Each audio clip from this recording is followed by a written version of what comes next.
जय भारती। नमस्कार। आज हम लोग भगवत गीता के 14वें अध्याय के जो 7वां श्लोक है उसके विषय में चर्चा करेंगे। और यह मुख्यतः रजोगुण पर है कि जो इच्छा का जो अनंत चक्र है वह क्यों है, कैसे है, उसके क्या परिणाम है। और फिर इसको हम लोग एक कंप्यूटर नेटवर्क से भी जोड़ेंगे कि जिस तरह एक लूप क्रिएट होता है रजोगुण का, जिसमें आप इच्छा के बाद इच्छा, इच्छा के बाद इच्छा, तो वो जो क्रम चलता है उसी तरीके से कंप्यूटर में भी एक लूप होता है नेटवर्क में, जिसके कारण पूरा सिस्टम बैठ जाता है। तो यहाँ पे जो व्यक्ति है और उसका समाज, ये दोनों डूबते हैं और वहाँ पे कंप्यूटर नेटवर्क डूब जाता है। तो इसी को आज हम समझेंगे। तो सर्वप्रथम श्लोक पढ़ते हैं। रजो रागात्मक विद्धि तृष्णा संगम समुद्भवम तन्निबध्नाति कौन्तेय कर्म संगेन देहिनम।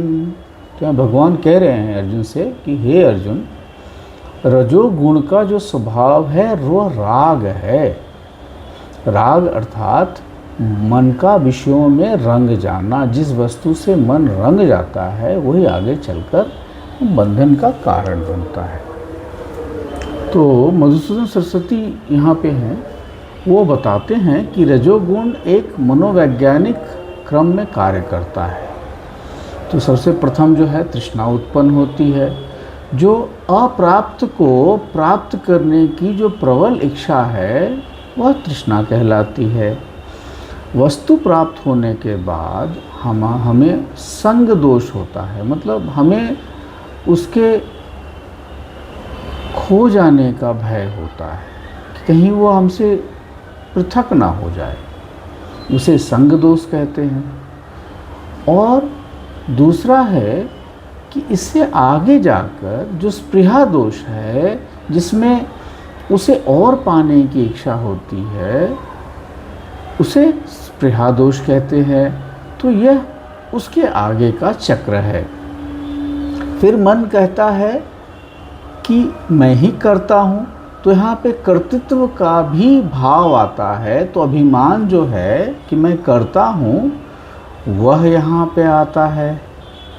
और फिर ये विचार आता है कि मैं ही कर्म फल को भी भोगूंगा।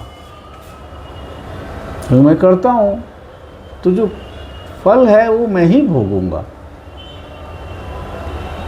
तो यहाँ पे जो भोक्तृत्व का भी अभिमान है वह भी ये विचार जो है मनुष्य में आते जाता है। तो धीरे धीरे जो यह मनोवृत्ति इतनी गहरी हो जाती है कि जीव जो है कर्मों में पूरी तरीके से डूब जाता है। और इसे मधुसूदन सरस्वती ने इसे अभिनिवेश विशेष कहा है कि कर्मों में ऐसी मतलब फांस हो, रस्सी हो, जिससे बाहर निकलना अत्यंत कठिन हो जाए। और इसी को भगवान ने कर्म संगे देहिनम कहा है कि कर्म में आसक्ति जीव को बांधती है। तो इसको आप एक लूप बैक के रूप से भी समझ सकते हैं जो कंप्यूटर नेटवर्क में है। तो अब ये है कि जैसे एक इच्छा, एक कोई आपके अंदर इच्छा आई, इच्छा से कर्म होगा, कर्म से फल होगा, फल से और इच्छा उत्पन्न होगी, नई इच्छा से नया कर्म करेंगे और यह चक्र जो है बार बार दोहराता जाएगा। इसी तरीके से यदि किसी कंप्यूटर नेटवर्क में बढ़ता हुआ ट्रैफिक स्वयं ही और अधिक ट्रैफिक उत्पन्न कर रहा हो तो क्या करेगा? नेटवर्क जाम कर देगा। वैसे ही रजोगुण की इच्छाएं मन को कर्मों के अनंत चक्र में, या जो लूप कहेंगे, उसमें बांध देती है। किंतु भगवान ने कर्मों से इसका संन्यास नहीं कहा है। भगवान ने कहीं नहीं कहा है। कर्म फल का संन्यास जरूर कहा है, तो अब क्या है कि समाधान क्या है? जो आप में कर्तृत्व का अभिमान है, मैं करता हूँ, इस बात का जो गर्व है, यदि जीव समझ लेता है कि मैं करता नहीं हूँ, केवल एक साक्षी आत्मा हूँ, तो कर्म भी चलते रहता है और बंधन भी समाप्त हो जाता है। यही रजोगुण के ऊपर उठने का मार्ग है। तो मतलब बहुत ही ये है कि आपके अंदर सबसे पहले एक इच्छा होगी और अप्राप्त के लिए तृष्णा पैदा लेगा।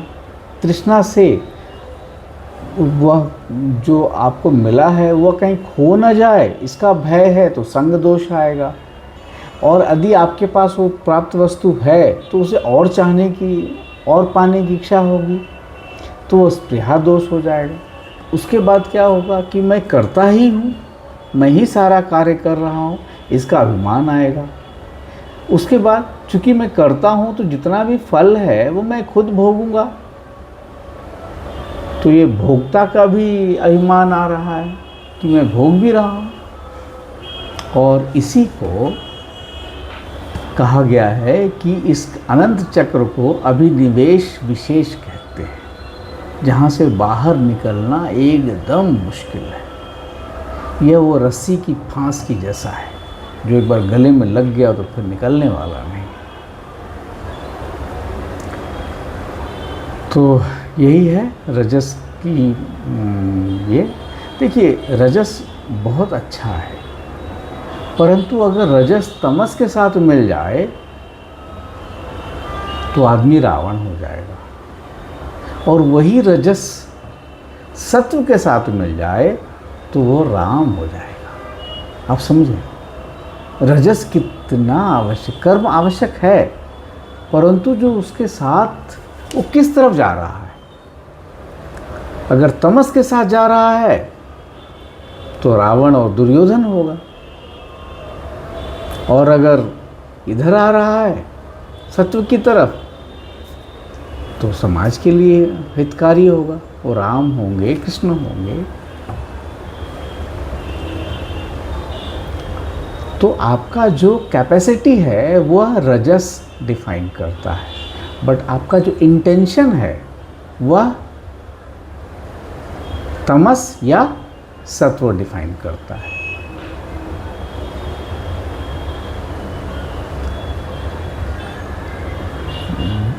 थोड़ी सूक्ष्म है, परंतु अगर इसमें सोचा जाए तो बहुत ही सरल भी है कि हाँ, ये चीज़ है।